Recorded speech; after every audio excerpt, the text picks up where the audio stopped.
Hello, hello, hello. কেমন আছো সবাই? আশা করছি তোমরা সবাই খুব ভালো আছো। তো সকাল সকাল আমি আর শিবাংশ দুজনেই রেডি হয়ে নিয়েছি। তো একে দেখো ঠাকুরমশাই লাগছে ধুতি পাঞ্জাবি পরে। তোমাদের যদি কারো পুরোহিতের দরকার পড়ে আমাকে কন্ট্যাক্ট করো, আমি আমার ছেলেকে পাঠিয়ে দেবো। তো এর হয়তো ধুতি পাঞ্জাবিটা পরে একটু অস্বস্তি লাগছিল, যার জন্য খুব হাত পা ছড়াচ্ছিল, ঠোঁট ফোলাচ্ছিল। তো সকাল সকাল রেডি হয়ে চলে গেছিলাম তারকেশ্বর।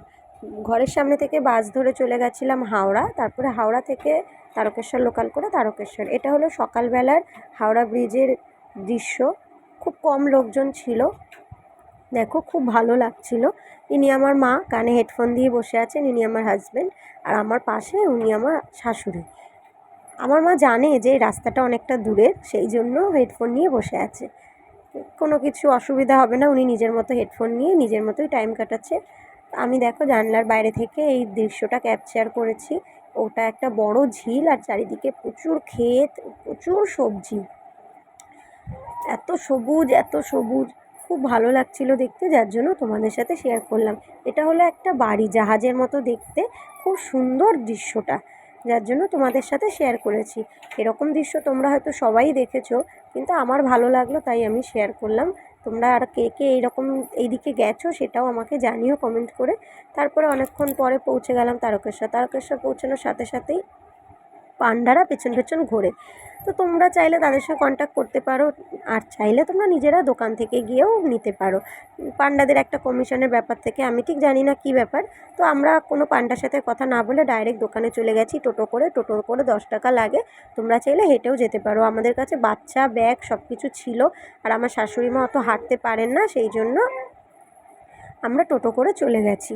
তো যেতে যেতে নয়নকে বললাম যে তুমি একটুখানি হাই করে দাও, দেখো ও ছেলের হাত ধরে তোমাদের হাই করছে। ওটা হলো মন্দিরের মেন গেট। তোমরা যারা গেছো তো তারা সবাই চিনতে পেরেছো। সামনে আমার মা শাশুড়ি মা যাচ্ছেন, আর আমরা একটু পেছন পেছন চারিদিকে ভিডিও করতে করতে যাচ্ছি। আমরা একদম মন্দিরের সামনে থেকেই একটা দোকান থেকে প্রসাদ নিয়েছিলাম। আমরা গেছিলাম তখন বাজে 1টা, 1:30টার সময় মন্দির বন্ধ হয়ে যায়, একদম লাস্ট মুমেন্টে গেছিলাম। তো এই দাদু দোকান বন্ধ করেই দিচ্ছিল, আমরা ফোন করে গেছিলাম বলে তাও পেয়েছি। এটা হলো পুজো দেওয়ার পরের সময়।